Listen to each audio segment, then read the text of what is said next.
I will tell you about the history and the background of the company, Tesco. Tesco is a multinational grocery and general merchandise retailer.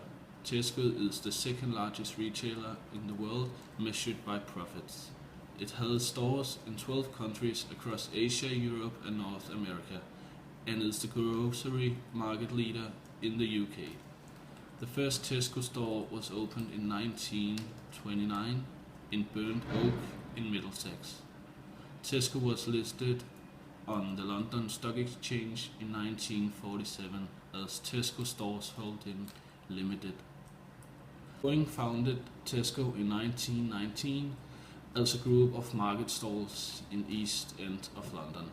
Tesco's headquarters is in Hertfordshire, England, and they have over 500,000 associates in over 12 markets in Tesco. I'm gonna tell you about the organizational structure from Tesco, the business support.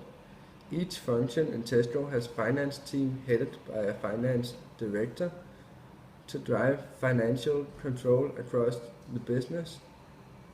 Each team's roles covers all aspects of financial analysis, such as investment appraisals, cost benefit analysis, developing targets, and monitoring performance.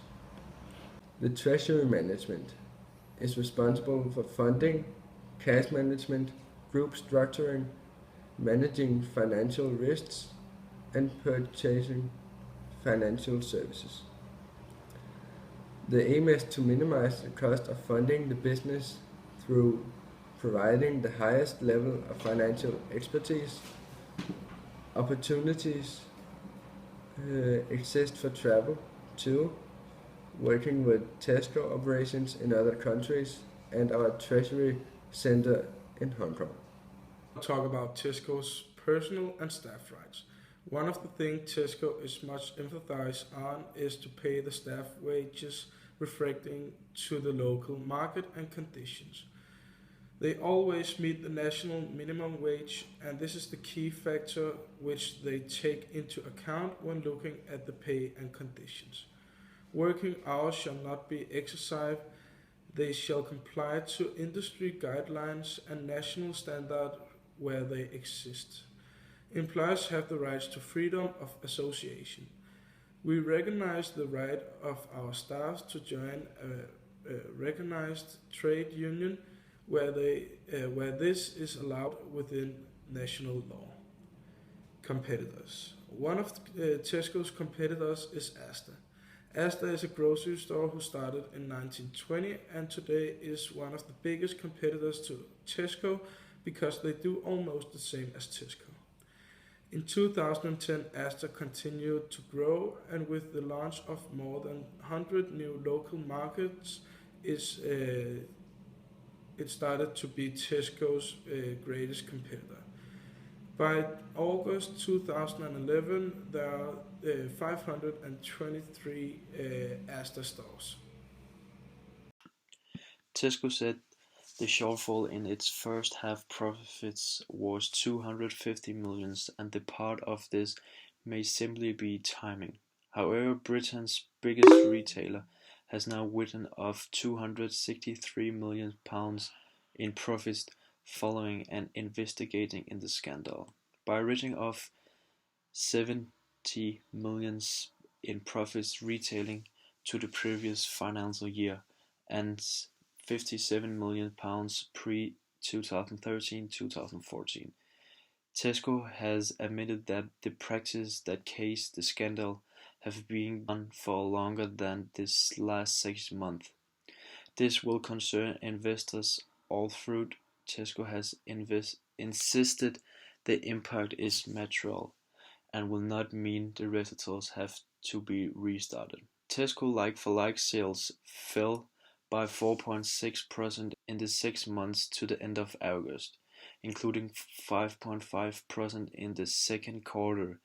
This is actually slightly better than expected, but make no mistake, Tesco is under pressure in its home market. The company reported that trading profits fell 65% to 499 million in the UK. Customers into poor and rich by using club card data to personalize its customers. The club card is used when you log on to their website. If you are an upmarket shopper, you get discounts on expensive products. If you are a hard up shopper, you only see discount products on the website. Discount is generally not a big market in the UK. There are only 1,200 discount shops in the UK, and that's actually fewer than in Denmark.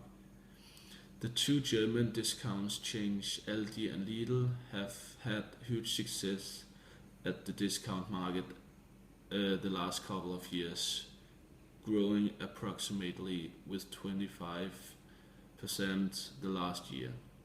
The 6th November 2014, the Danish company Netto has also entered the UK discount market with their first retail shop in Leeds, with a strategy to open up 15 more shops the coming years.